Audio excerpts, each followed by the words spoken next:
What's up, YouTube? Indy Piper here today with a, a little bit of a different video. I've been enjoying all the coffee videos today. Derek Tant uploaded one about how he roasts his coffee in a popcorn popper, which is awesome.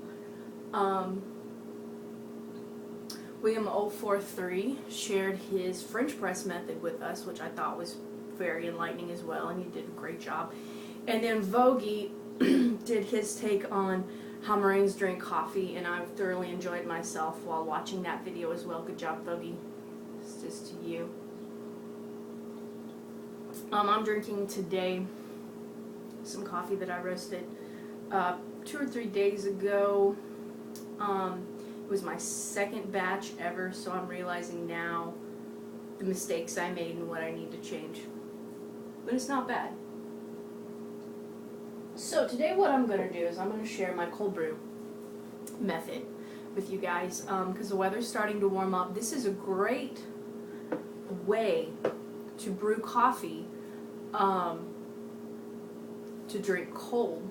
It's going to keep the complex flavor profile and some of that depth and flavor, but also reduce the acidic value of the coffee by up to 70%. So if you have stomach problems, or maybe you don't have time to devote to brewing coffee, but you enjoy quality specialty coffee, you can use this cold brew method, and you're going to get great results consistently.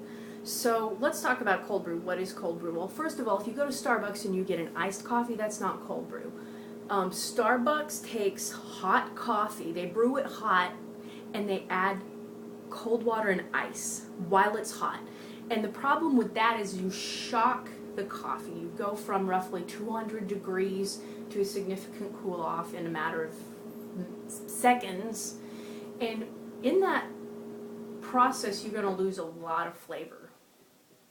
A lot of flavor. So if you're not a fan of the cold, there's a difference between cold coffee and cold brew. So what we're going to do today is cold brew. We're going to take coffee, we're going to grind it, and we're going to steep it for a 24-hour period at room temperature using filtered water. So to do this, you need to double the amount of coffee that you use. So for the regular hot brew French press method, you're going to use a ratio of 1.6 to 2 grams of coffee per every 1 fluid ounce. I like to bump that up and just say 2 to 1. So 2 grams of coffee per 1 fluid ounce. Well, for the cold brew method, I'm going to bump that up to 4 grams per fluid ounce. So I've got 25 grams of coffee here that I've already ground fresh. And I've also got my cold water here, roughly 8 ounces. Now, this isn't going to be super exact because what you're going to get as a result is just a concentrate that you can dilute, usually 1 to 4. 1 part concentrate, 4 parts water, or 3 parts water, 1 part ice, depending on the concentration level of the flavors and the caffeine that you prefer, your palate prefers specifically. So, like I said, I've got my grinds here, my fresh grind. I just ground them before the video. And I've got a mason jar, and any of you pipe smokers out there are probably going to have a good collection of these. So this is one of the larger ones. I take my grinds and I grind very, very, very coarse as my machine will let me, because when you steep these beans in the water at room temperature for a 24-hour period, you're going to allow for the water to fully seep into the coffee and pull out all those flavors and all that caffeine too. So we're talking about a highly caffeinated beverage that we're about to make here. So I'm just going to dump these grinds directly into my mason jar.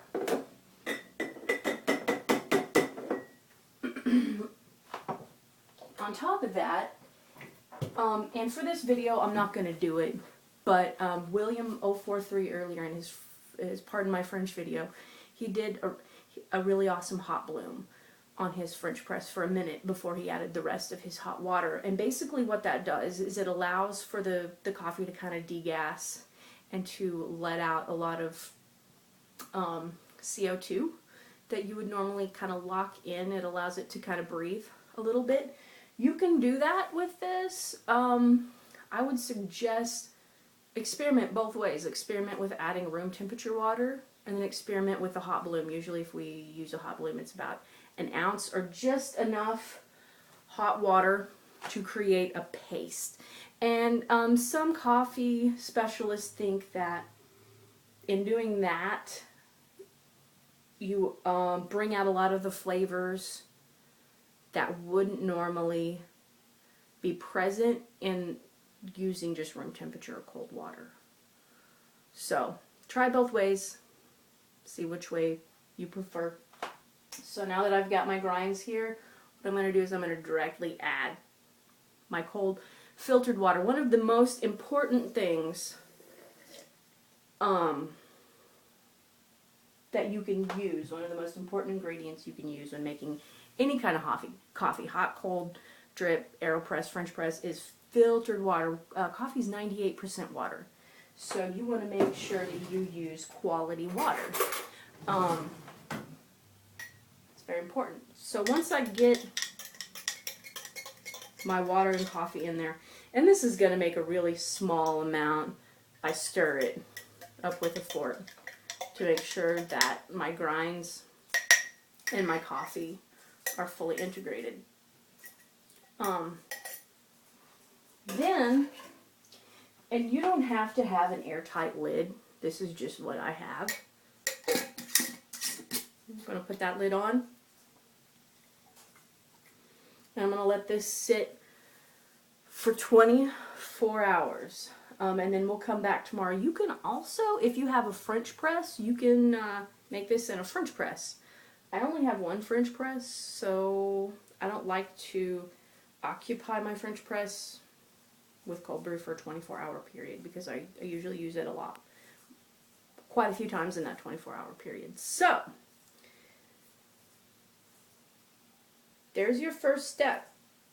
So that is 4 grams of coffee per 1 fluid ounce. Remember, use cold filtered quality water. You're going to want to grind as coarse as possible, or as coarse as your grinder will allow. And then we're just going to let this sit at room temperature. Now that's really important. A few people, and you can try this if you want, you can put it in your fridge, but you're not going to get any significant bacteria growing flavor impairment within a 24-hour period. Now after we filter the grinds off, you're going to want to refrigerate, but for a 24-hour period, I'm just going to set it on my cabinet, and I'll make a video tomorrow where I finish that up. So as always, thanks for hanging out, and you stay classy, YouTube.